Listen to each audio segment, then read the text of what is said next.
Renungkan firman-Mu siang dan malam, ku pegang perintah-Mu dan ku lakukan. Engkau tahu ya Tuhan, tujuan hidupku hanyalah untuk menyenangkan hati. Haleluya, haleluya, salam. Selamat pagi Bapak Ibu Saudaraku yang dikasihi dan diberkati Tuhan dimanapun saat ini Anda berada. Kembali di pagi hari ini berjumpa dengan saya hambanya Pastor Cornelius Rahatomo Jati di dalam program Renungan Pagi Kebenaran Firman Tuhan. Bagaimana kabarnya pagi ini Bapak Ibu? Tentunya kita semua dalam keadaan sehat, dalam keadaan baik, kita semua ada di dalam berkat-berkat Tuhan. Dan itulah doa harapan saya agar setiap kita semua tetap ada di dalam berkat-berkat Tuhan. Pagi ini kembali kita akan mendengarkan renungan kebenaran firman Tuhan. Untuk itu mari siapkan hati kita untuk ditabur akan kebenaran firman Tuhan. Bila firman Tuhan pagi ini menguatkan dan memberkati setiap kita semua, mari kita berdoa. Bapa di surga, dalam nama Tuhan Yesus kami bersyukur kepadamu pagi ini Bapa, buat rahmat-Mu, buat anugerah dan berkat-Mu yang Tuhan sudah limpahkan dalam kehidupan kami. Kami bangun pagi dengan tubuh yang sehat, dengan semangat kekuatan yang baru, semua karena kebaikan-Mu dalam kehidupan kami ya Bapa. Untuk itu pada saat ini di pagi ini kami merindukan Engkau berbicara kepada setiap kami melalui kebenaran firman-Mu. Roh Kudus, Engkau mengurapi setiap kami semua sehingga kalau sebentar kami dengarkan firman-Mu, firman-Mu dapat kami pahami ya Tuhan, dan kami lakukan dalam kehidupan kami sehingga hidup kami diberkati oleh Tuhan. Untuk itu ya Aba ya Bapa, sampaikan firman-Mu, kami siap untuk mendengarkan. Hanya demi Yesus Kristus Tuhan kami mengucap syukur dan berdoa. Kita yang siap mendengar firman Tuhan sama-sama katakan amin. Puji Tuhan. Baik Bapak Ibu Saudaraku yang dikasihi dan berkati Tuhan, pagi ini kita akan merenungkan kebenaran firman Tuhan dengan satu tema, Dia tidak akan meninggalkanmu. Bapak Ibu sedang kasih Tuhan, setiap orang percaya yang tidak menyadari akan penyertaan Tuhan dan menganggap bahwa Tuhan itu sudah tidak ada, bahkan seperti itu saudaraku, dia itu kecewa dengan Tuhan. Ya, dia menganggap Tuhan tidak menyertai kehidupannya, Tuhan tidak memimpin kehidupannya. Dan inilah yang terjadi kepada bangsa Israel pada saat dibawa keluar dari tanah perbudakan dari Mesir dengan satu tujuan adalah tanah yang penuh susu dan madu, tanah yang subur yang dipimpin oleh Musa saudara. Bangsa Israel ini tidak menyadari akan penyertaan Tuhan dalam kehidupannya. Padahal Tuhan selalu hadir menyertai bangsa Israel. Ya, dengan dengan tiang awan dan tiang api saudara. Namun bangsa Israel ini tidak menyadari kehadiran Tuhan dalam kehidupannya. Pada saat diproses Tuhan, dibentuk Tuhan di padang gurun, bangsa Israel ini mengeluh, bangsa Israel ini bersungut-sungut, bangsa Israel menyalahkan Musa, akan menyalahkan Tuhan saudaraku, kenapa harus dibawa keluar dari tanah perbudakan. Padahal Tuhan selalu hadir menyertai bangsa Israel. Dan Tuhan katakan di dalam Ulangan 31 ayat yang ke-8, firman Tuhan katakan begini saudara, sebab Tuhan Dia sendiri akan berjalan di depanmu, Dia sendiri akan menyertai engkau, Dia tidak akan membiarkan engkau dan tidak akan meninggalkan engkau. Jangan takut dan jangan patah hati.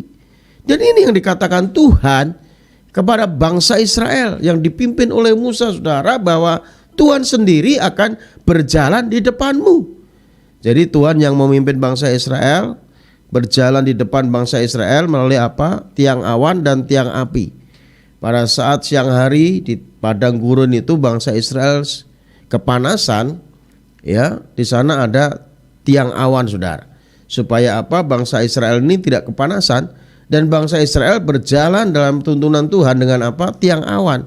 Dan pada saat malam hari, ya, itu di padang gurun itu sangat dingin saudara. Tuhan menurunkan tiang api untuk menaungi bangsa Israel memimpin bangsa Israel. Pada saat tiang awan itu berjalan, bangsa Israel ikut berjalan. Pada saat tiang api itu berjalan juga, berhenti pada malam hari, bangsa Israel juga berjalan. Dan pada saat berhenti, dia berhenti juga. Bukankah itu pimpinan Tuhan yang luar biasa, yang dahsyat, yang dialami oleh bangsa Israel, saudara? Karena memang Alkitab jelas katakan dia sendiri akan berjalan di depanmu. Dia sendiri akan menyertai engkau. Jadi penyertaan Tuhan atas umat Tuhan, atas bangsa Israel itu sempurna, saudaraku. Dia tidak akan membiarkan engkau dan tidak akan meninggalkan engkau. Jangan takut dan jangan patah hati. Dan itu yang dikatakan oleh firman Tuhan buat bangsa Israel. Dan juga buat kita semua orang yang percaya kepada Tuhan. Kita harus menyadari akan penyertaan Tuhan dalam kehidupan kita, saudaraku. Salah satu kemalangan orang percaya yang sengaja dipilih dan dilalui adalah apa? Menghadapi ketakutan dan persoalannya sendiri, tanpa melibatkan Tuhan, tanpa menyadari akan pimpinan Tuhan, tuntunan Tuhan, penyertaan Tuhan dalam kehidupannya. Padahal kita memiliki Tuhan yang Immanuel, Tuhan yang beserta dengan kita, saudaraku. Namun seringkali kita tidak menyadari akan hal ini. Dia Allah Immanuel, Tuhan yang beserta dengan kita. Tuhan yang telah berjanji bahwa Ia akan selalu menyertai kita sampai akhir zaman. Dan itu yang dikatakan Tuhan Yesus sendiri pada saat Tuhan Yesus sebelum terangkat ke surga, memberikan perintah kepada murid-muridnya untuk menuntaskan amanat agung, yaitu apa? Untuk menjadikan semua bangsa muridnya Yesus, untuk menjadi orang semua bangsa percaya kepada Tuhan Yesus dan membaptis mereka dalam nama Allah Bapa, Putra dan Roh Kudus, dan mengajar mereka sesuai dengan apa yang pernah diajarkan oleh Tuhan Yesus. Dan Tuhan katakan, ketahuilah bahwa aku menyertai kamu senantiasa sampai akhir zaman. Jadi penyertaan Tuhan itu sampai akhir zaman, sampai dunia ini berakhir dan kita akan bersama-sama dengan Tuhan tinggal dalam kekekalan, saudaraku. Namun yang menjadi masalah adalah kita seringkali tidak menyadari akan penyertaan Tuhan dalam kehidupan kita. Jadi Tuhan yang berkata Ia tidak pernah membiarkan dan meninggalkan kita, itu adalah Tuhan yang hidup, saudaraku. Tuhan yang nyata. Dan inilah yang menjadi landasan iman bahwa kita tak patut takut, nggak perlu cemas, nggak perlu gentar dalam menghadapi hidup ini, saudaraku. Landasan iman bahwa kita tak pernah menghadapi apapun seorang diri. Karena apa? Karena Tuhan ini yang akan menyertai kita dalam perjalanan kehidupan kita, saudara. Jadi kita bisa mempercayai Tuhan apapun yang terjadi dalam kehidupan kita. Saudara tidak sendiri. Bahkan dalam Ibrani 13 ayatnya yang kelima katakan, aku sekali-kali tidak akan pernah membiarkan engkau. Aku sekali-kali tidak akan pernah meninggalkan engkau. Dan ini yang dikatakan oleh firman Tuhan. Tuhan gak pernah membiarkan kita dan meninggalkan kita. Ingat, kita sudah ada di tahun 2023. Dan itu bukti nyata akan penyertaan Tuhan dalam kehidupan kita, saudara. Dan kita masih ada sebagaimana kita ada. Itu semua karena kebaikan Tuhan dalam kehidupan kita. Tuhan masih menyertai kita karena memang Dia Tuhan yang setia, saudara. Seringkali kita tidak setia kepada Tuhan. Seringkali kita tidak mau mendengarkan apa yang dikatakan Tuhan melalui firman-Nya. Kita berjalan menurut kehendak kita sendiri. Namun Tuhan tetap setia menanti kita, saudara. Karena Alkitab katakan, walaupun kamu tidak setia, aku Tuhan tetap setia. Dia Tuhan yang setia, menyertai kita, menuntun kita, memimpin langkah kita, dan membawa kita di jalan-jalannya Tuhan untuk apa? Memberi kemenangan dalam kehidupan kita, saudaraku. Jadi dalam hidup, terlepas kita adalah orang yang percaya sekalipun, kita tak bisa menambah akan ada hal-hal yang membuat kita memang bisa khawatir, bisa takut untuk melakukan sesuatu, bahkan untuk sesuatu hal yang memang diperlukan, saudaraku. Kadang kita khawatir nanti bagaimana hari-hari ke depan yang kulalui, nanti masa depan seperti apa, nanti makan apa, ya. Kadang kita masih takut, kita masih khawatir tentang apa yang kita perlukan dalam kehidupan kita. Bukankah Tuhan Yesus pernah katakan, kamu gak boleh takut, gak boleh khawatir. Ya, kalau kamu masih khawatir tentang apa yang kamu makan, minum, pakai, kamu itu seperti bangsa yang tidak mengenal Allah. Bapamu di surga tahu apa yang menjadi kebutuhanmu. Dan itu dikatakan Tuhan Yesus di dalam Matius 6 ayat 31-32, saudara. Namun Tuhan katakan ayat 33, carilah dahulu kerajaan Allah dan kebenarannya, maka semua akan ditambahkan kepadamu. Karena kesusahan sehari cukup hanya untuk sehari. Jadi Bapak Ibu Saudara yang kasih Tuhan, kita harus menyadari akan penyertaan Tuhan dalam kehidupan kita, saudara. Ya, kadang seringkali kita takut karena tidak tahu apa yang akan terjadi ke depannya. Namun kalau kita menyerahkan seluruh kekhawatiran kita kepada Tuhan, karena Dia selalu menyertai kehidupan kita, saudara, maka Tuhan akan menolong saudara tatkala engkau sedang takut, tatkala engkau sedang khawatir, tatkala engkau sedang bimbang, tatkala engkau sedang menghadapi masalah, tatkala engkau sedang menghadapi pergumulan hidup. Dia selalu ada menyertai saudara. Dan Tuhan tidak akan pernah membiarkan kita berjalan sendirian. Karena Alkitab jelas katakan, aku sekali-kali tidak pernah membiarkan engkau, dan sekali-kali tidak pernah meninggalkan engkau, saudara. Untuk itu jangan takut, jangan bimbang, jangan khawatir. Setiap manusia menghadapi masalah, setiap manusia menghadapi pergumulan. Namun kalau kita menyadari bahwa Dia selalu hadir menyertai kita, maka kita akan tetap kuat dan kita akan tampil sebagai pemenang, saudaraku. Jadi ketakutan menyengkram kita sedemikian rupa hingga kita tak berani untuk melangkah dan bertindak seringkali seperti itu, saudara. Namun ketahuilah, ketakutan akan membunuh iman kita. Ingat bahwa Tuhan memberikan kepada kita itu bukan roh ketakutan, melainkan roh yang membangkitkan kekuatan, kasih dan ketertiban. Itu yang dikatakan di dalam 2 Timotius 1 ayat 7, saudaraku. Pemazmur katakan juga, waktu aku takut, aku percaya kepadamu. Pada saat ketakutan, pada saat kecemasan ada dalam diri kita, kita harus percaya kepada Tuhan. Dan pemazmur katakan seperti itu dalam Mazmur 56 ayat yang ketiga, saudara. Jadi percaya kepada Tuhan dan penyertaannya adalah tindakan yang seharusnya kita lakukan ketika kita dilanda ketakutan itu sendiri, saudara. Ya, kalau kita melihat contoh-contoh di Alkitab, bagaimana setiap hamba Tuhan menghadapi masalah, pergumulan, dia tetap percaya kepada Tuhan. Ya, kalau kita memperhatikan ya Daniel pada saat dia dimasukkan ke dalam gua singa, itu memang masalah, itu memang pergumulan. Ya, Daniel ini adalah orang Ibrani yang ada di pembuangan, saudara.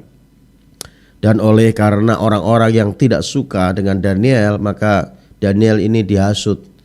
Ya, Daniel ini dijebloskan ke dalam penjara karena apa? Karena melanggar titah raja yang dikeluarkan oleh karena hasutan orang-orang yang tidak suka dengan Daniel, mencari-cari kesalahan Daniel, saudara. Dan akhirnya Daniel ini dimasukkan ke dalam gua singa. Ya, dimasukkan ke dalam gua singa. Ya, Raja Darius dengan berat hati memasukkan Daniel ke gua singa, saudara. Karena memang sebenarnya Raja Darius ini sangat sayang terhadap Daniel. Ya, karena Daniel ini bisa menunjukkan prestasinya, dia hidup benar, ya, dia bisa memberi dampak di mana dia ditempatkan, saudara. Daniel ini dipilih menjadi pegawai istana, saudara. Ini luar biasa. Namun orang-orang di sekelilingnya tidak suka terhadap Daniel sehingga mencari kesalahan dalam hal ibadahnya, saudara. Dan mereka menghasut, mereka memengaruhi raja agar apa? Membuat ketetapan. Dalam 30 hari tidak ada seorang pun, ya tidak ada seorang pun yang meminta kepada Allah lain selain kepada Tuan Raja, dan ikuti ketetapannya. Dan raja ini memberi legalitas, ya, memberi meterai atas surat yang dibuatnya, ya, dari hasutan orang-orang yang tidak suka terhadap Daniel. Namun Daniel ditemukan bahwa di rumahnya itu ada tingkap-tingkap di langit. Dia menghadap ke Yerusalem, dia berdoa kepada Allah Israel. Dia tidak mengindahkan apa yang menjadi ketetapan raja. Dan akhirnya Raja Darius dengan berat hati menjebloskan Daniel ke gua singa, saudaraku. Ya. Namun ingat, Daniel tidak berjalan sendirian. Walaupun singa-singa itu dibiarkan kelaparan supaya pada saat orang dimasukkan ke dalam gua singa itu langsung dimakan sampai habis. Namun ingat, ada Tuhan yang hadir menyertai Daniel. Dia tidak sendirian. Di gua singa itu, ya, singanya semalaman bersama Daniel. Tidak apa-apakan Daniel, saudara. Karena apa? Malaikat Tuhan mengatupkan mulut singa itu, saudaraku. Ada penyertaan Tuhan dalam diri Daniel, saudara. Dan ini sesuatu yang luar biasa. Ya. Daniel tahu ia dilempar ke gua singa. Artinya Daniel tahu ini masalah besar. Sesuatu yang tampak mustahil untuk apa? Dilalui. Namun dengan berani ia menghadapi dan berhasil melewatinya. Karena apa? Tuhan menyertai melalui malaikatnya yang diutus ke gua singa untuk mengatupkan mulut-mulut singa itu, saudaraku. Sehingga keesokan harinya setelah Daniel semalaman di gua singa, keesokan harinya Raja Darius ingin melihat ya nasib Daniel seperti apa. Dengan suara sayu Raja Darius memanggil Daniel dari mulut gua singa, saudaraku. Dan Raja Darius katakan, Daniel hamba Allah yang maha tinggi. Ya, pada saat Daniel dipanggil, saudara, Daniel ternyata masih bersuara. Dipikir sudah mati. Kekalah tuanku raja, ini hambamu masih ada. Luar biasa. Lalu akhirnya Daniel dikeluarkan dari gua singa. Artinya dikeluarkan dari masalah. Karena apa? Karena malaikat Tuhan, diutus Tuhan untuk apa? Menyertai Daniel di gua singa untuk mengatupkan mulut singa itu, saudaraku. Dan akhirnya Daniel ini diselamatkan. Daniel diselamatkan. Dan orang-orang yang tadinya menghasut Daniel, orang-orang yang tadinya menjebloskan Daniel ke dalam gua singa, mereka balik dihukum oleh Raja Darius, saudara. Ya, orang-orang ini dimasukkan ke dalam gua singa bukan hanya dirinya, tetapi bersama istri anak-anaknya. Dan Alkitab katakan, belum sampai di mulut gua singa, singa itu langsung menerkam orang-orang itu dan memakannya sampai habis, sampai tulang-tulangnya, saudara. Bukankah ini sesuatu yang dasar dan luar biasa? Sehingga Raja Darius mengakui bahwa Allah Israel adalah Allah yang dasar, Allah yang luar biasa. Jadi Bapak Ibu Saudara yang kasih Tuhan, mari, kalau saat ini engkau rasanya sedang ada dalam ketakutan yang begitu luar biasa, rasanya engkau sedang ada dalam gua singa yang sangat bahaya, ingat, ada Tuhan yang selalu hadir menyertai kehidupanmu. Dan Tuhan katakan, aku sekali-kali tidak pernah meninggalkan engkau, aku sekali-kali tidak pernah membiarkan engkau, saudara. Dan ini yang dikatakan oleh firman Tuhan. Jadi Bapak Ibu sedang kasih Tuhan, mari kita harus memiliki keberanian untuk menghadapi dan melakukan tindakan-tindakan yang kita perlukan, yaitu iman percaya kepada Tuhan Yesus. Kita dapat percaya kepada Tuhan apapun yang terjadi, saudara. Tuhan selalu hadir menyertai saudara. Karena apa? Karena ketika kita takut, ya, bingung atas apa yang akan terjadi atau sesuatu tampak mustahil dilalui, jangan hadapi ketakutanmu itu ya dengan apa? Kekuatanmu sendiri. Dengan apa yang kau pikirkan, kau andalkan, apa yang ada padamu sendiri, saudaraku. Hadapi ketakutanmu bersama dengan Tuhan. Ingat bahwa Tuhan berjalan di depan saudara dan tak sedetik pun meninggalkan saudara dan saya. Dia selalu hadir menyertai kita. Dia Allah Immanuel, saudaraku. Lalu menjadi pertanyaan dalam kehidupan kita, apakah ada hal yang membuat saudara takut pada saat ini untuk bertindak dan melakukan sesuatu yang seharusnya saudara lakukan? Lalu mengapa saudara takut? Ya, nggak perlu takut. Yang harus kita lakukan adalah jadilah berani untuk menghadapi apapun dan melakukan hal yang perlu saudara lakukan. Ya, di depan dengan berdasarkan kepercayaan, iman penuh kepada Tuhan. Saya yakin dan percaya kalau kita percaya kepada Tuhan bahwa Allah tidak pernah meninggalkan kita, Dia berjalan di depan kita, Dia bersama-sama dengan kita, dan Dia memperdulikan kita. Tuhan pasti akan memberikan jalan keluar dalam kehidupan kita. Tuhan pasti akan menolong setiap anak-anaknya yang selalu percaya dan berharap kepada Tuhan. Tetap semangat buat kita semua. Tuhan Yesus memberkati. Mari kita berdoa. Bapa, terima kasih buat firman-Mu pagi ini Tuhan, yang mengajar kami, mengingatkan kami bahwa Engkau selalu hadir menyertai kami ya Tuhan. Engkau tidak pernah membiarkan dan meninggalkan kami. Untuk itu Bapa, biarlah kami menaruh iman percaya kami penuh hanya kepada Tuhan. Apapun yang kami alami, kami hadapi saat ini Tuhan, kami yakin dan percaya bahwa Engkaulah Tuhan yang menolong setiap kami. Terima kasih pagi ini Tuhan, kalau ada di antara setiap anak-anak-Mu yang sakit Tuhan, Engkau jamah, Engkau sembuhkan dengan sempurna. Dan pagi ini kami juga berdoa buat suami dari Bu Yuliawati yang saat ini memerlukan jamahan pemulihan dari Tuhan, yaitu Pak Alex. Engkau jamah, Engkau pulihkan dengan sempurna ya Tuhan. Engkau yang menyembuhkan Tuhan, Engkau yang memulihkan Tuhan. Dalam nama Yesus, kasih-Mu mengalir atas keluarga Bu Yuliawati, khususnya Pak Alex yang saat ini sedang mengalami gangguan tubuhnya karena jatuh ya Tuhan. Engkau jamah, Engkau pulihkan dalam nama Yesus. Dan Engkau berkati kami semua pagi ini, limpahi dengan kasih anugerah kebaikan-Mu. Bila sepanjang hari ini kami penuh dengan damai, sejahtera dan sukacita-Mu ya Tuhan. Terima kasih Bapa, kami menyerahkan hidup kami dalam tangan Tuhan. Dan sebelum kami berpisah, kami rindukan Engkau memberkati kami semua dengan berkat yang terbaik dari Tuhan. Mari kasih Tuhan permata hati Tuhan, arahkan hatimu untuk kita menerima berkat yang terbaik dari Tuhan. Bila Tuhan Yesus memberkati rumah tanggamu, Tuhan Yesus memberkati kesehatanmu, Tuhan Yesus memberkati usaha dan pekerjaanmu, Tuhan Yesus memberkati studimu, Tuhan Yesus memberkati pelayananmu. Biarlah apa yang kau rencanakan, kau usahakan akan selalu Tuhan Yesus buat berhasil, sehingga nama Tuhan terus dipermuliakan melalui kehidupanmu. Terimalah anugerah berkat yang berlimpah-limpah dari Allah Bapa kita di sorga, cinta kasih sayang daripada Tuhan kita Yesus Kristus, oleh persekutuannya dengan kuat kuasa Roh Kudus menyertai kita sekalian, mulai saat ini, besok, hingga Yesus menjemput kita masuk dalam kehidupan kekal sampai selama-lamanya. Setiap kita yang sudah diberkati Tuhan dan yang percaya sama-sama katakan amin. Puji Tuhan.